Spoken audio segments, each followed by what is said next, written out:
جو دین اسلام ہے اس میں مسکراہٹ کو صدقہ کہنے کا جو مفہوم ہے وہ کیا ہے؟ صدقہ اس لحاظ سے ہے کہ آپ اپنے مسلمان بھائی کی کسی طرح سے بھی ہیلپ کریں تو وہ صدقہ ہے. جی. آپ وہ سواری پر بیٹھنے میں مشکل پیش آ رہی ہے، آپ اس کو ہاتھ پکڑ کے تھوڑا سا سہارا دے دیتے ہیں، یہ صدقہ ہے. آپ اس سامان اٹھانا چاہ رہا ہے، اٹھایا نہیں جا رہا، آپ اس کے سر پر رکھ دیتے ہیں، یہ بھی صدقہ ہے. آپ اس کی کوئی کسی قسم کی بھی ہیلپ، اس کو پیسے چاہیے، اس کو دوائی چاہیے، کسی طرح بھی ہیلپ کریں، یہ صدقہ ہے. ٹھیک ہے. اسی طرح جب آپ بھائی کو مسکرا کر اس کو راحت پہنچاتے ہو، جیسے ڈاکٹر صاحب فرما رہے تھے کہ اس کے دماغ میں پہلا اثر وہ خوش ہو جاتا ہے، وہ سمجھتا ہے کہ میں اپنے لوگوں میں کے درمیان ہوں، کوئی دشمن نہیں ہے یہاں پہ. تو یہ جو آپ نے اس کو راحت پہنچائی ہے روحانی طور پر، تو یہ اس لحاظ سے صدقہ ہے. ٹھیک ہے. اسی لیے عربی میں کیا کہتے ہیں؟ اہلاً و سہلاً و مرحبا. مرحبا. اہلاً کا مطلب کہ آپ اپنے گھر والوں میں ہیں، یہ آپ کے اپنے لوگ ہیں، کوئی پرائے نہیں ہیں.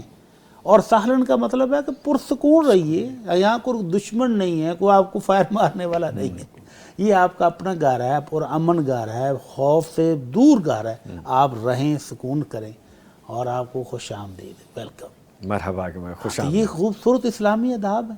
ٹھیک ہے. تو یہ اسلامی آداب اسی لحاظ سے صدقہ ہے کہ آپ اپنے آنے والے بھائی کو ویلکم جب کرتے ہیں تو اس کو راحت پہنچاتے ہیں. تو راحت پہنچانا بھی صدقہ ہے. صدقہ ہے. آپ صلی اللہ علیہ وسلم کی زندگی کا ایک خوبصورت زاویہ جو تھا وہ تبسم تھا، مسکرانا تھا. اور اگر اس کو بیان کیا جائے اہل لغت کی زبان میں تو اہل عرب یہ کہا کرتے ہیں اقرب باب الى النفوس. اگر کسی کے دل میں اپنا اثر اور رسوخ آپ نے قائم کرنا ہے تو سب سے قریب ترین دروازہ کیا ہے؟ مسکرا کے دکھا. جی. اسرع طریق الى القلوب. اگر آپ کسی کے دل میں جگہ بنانا چاہتے ہیں تو سب سے تیز ترین میسج جو ہے وہ مسکرانا ہے. اور اللہ جلال نے یہ فطرت بنائی ہے کہ جو بسام لوگ ہوتے ہیں، مسکرانے والے، ان کی محبت سے اللہ جلال دنیا کے دلوں کو لبریز کر دیا گیا. یہی وجہ ہے سیدنا عبداللہ ابن الحارث رضی اللہ تعالی عنہ بیان کرتے ہیں، جامع ترمذی کی روایت ہے، ما رأيت احدا اکثر تبسما من رسول اللہ صلی اللہ علیہ وسلم.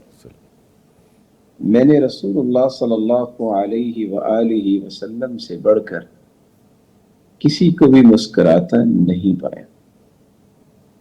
بلکہ مسند احمد کی روایت کے الفاظ ہیں، ما رأيت رسول اللہ صلی اللہ علیہ وسلم قط الا متبسما.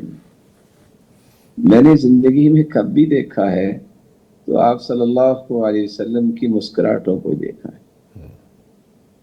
سیدنا ابو الدرداء رضی اللہ تعالی عنہ جب بھی وہ بات کرتے تو مسکرایا کرتے.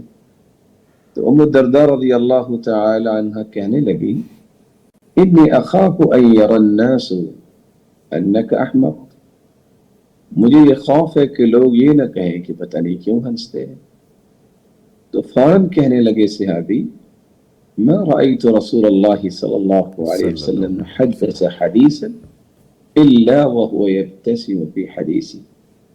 میں نے دیکھا کہ آپ صلی اللہ علیہ وسلم جب بھی بات کرتے تو مسکرا کر ہی بات کرتے. اس چیز سے کتنا فرق پڑتا ہے کہ ایک ٹیچر، ایک معلم، ایک استاد، کوئی بھی آپ کے اسٹوڈنٹس ہیں، ہستی مسکراتی شخصیت کے ساتھ آپ کو لرننگ دیں، آپ کو ایجوکیٹ کریں، rather than this کہ وہ بہت زیادہ سیریس ٹیچر ہوں، اور یہ کتنا امپیکٹ کرتا ہے سیکھنے والوں پہ، بچوں پہ؟